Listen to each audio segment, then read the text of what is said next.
Good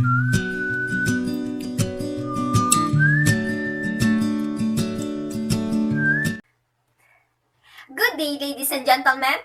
Thank you for being here today. I am Kay Abigail O. Garcia, a student from Batangas State University in the Philippines. I am here to talk to you about education in this COVID-19 pandemic. Do you still remember the days when everything was still in good place and things ran smoothly? We can be with our friends and classmates, but then COVID happened. You are at risk. All of us are at risk. Everyone is now suffering from this COVID-19 pandemic. If you are not yet familiar with COVID-19, it is known as coronavirus disease 2019. It was an infectious disease caused by severe acute respiratory syndrome. It was first identified in December 2019 in Wuhan, Hubei, China, and has resulted in an ongoing worldwide pandemic. Common symptoms include fever, cough, fatigue, shortness of breath, and loss of smell and taste. We can't deny the fact that this pandemic brought difficulties in our life, especially to us, students. There are many questions left unanswered and uncertain. Yet, essential things must go on and life must continue. So that's education. As a student of this time, the new normal way of learning tested my patience and mental thinking. Which is why this topic is very close to my heart. COVID-19 pandemic continues to take a heavy toll on families, communities, and nations over. This outbreak highlights the experience of vulnerability and scarcity. Some turned hopeless and some picked by fear of seeing growing numbers of positive cases every day. Embracing this new normal is a great challenge, especially for students who effectively learned in the use of face-to-face classes. Now, does coronavirus hinders our learning and education? Is it still effective to continue education even if we are just in our homes? It is challenging to adjust knowing you have to attend and learn the lessons virtually, not to mention the slow internet connection, environmental barriers that are out of our control, and the tons of requirements to be submitted. Most of the time, I would be in my lethargic moment where I felt tired even if I didn't make anything. My mind was clouded with academic stuff and requirements left undone.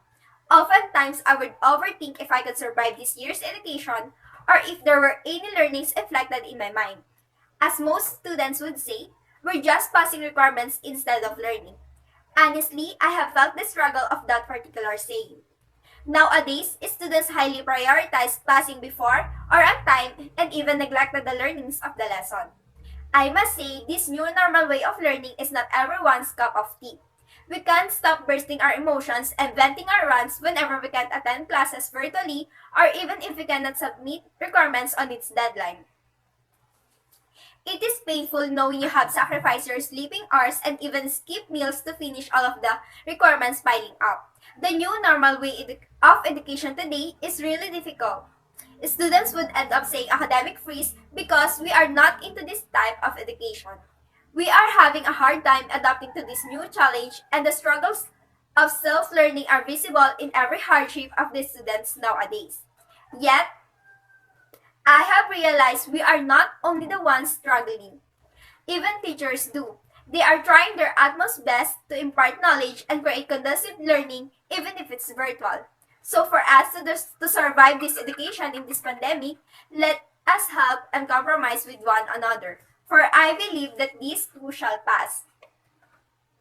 My dear fellow youth, this virus is killing a lot of people every day. It is indeed painful that this is happening in our very own country and to other countries. But we can still change the course of this pandemic. Several countries have demonstrated that this virus can be suppressed or controlled.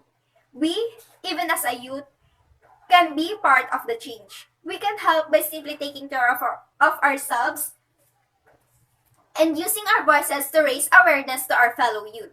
We may have differences and our personal battles to fight for, but we must unite and put our problems and differences aside. We must raise our voices to unison and demand change. Change to our current institution who are not working as they are supposed to. Change to our government who are not making the hardest decision or even the right decision to help transform our society. Most importantly, we must change our attitudes and our way of thinking and seeing things as a youth. There is this one quote that had reflected in me during this pandemic. It might be stormy now, but rain doesn't last forever. This quote is very timely. We must be struggling now, but every struggle will pass by, and right now, this pandemic must serve as a lesson. Again, I am Kay Abigail O. Garcia, reminding you, my fellow youth, that we are the hope and the future of our beloved nation, because our actions today will shape the course of tomorrow. So use your voices and be the change. Thank you.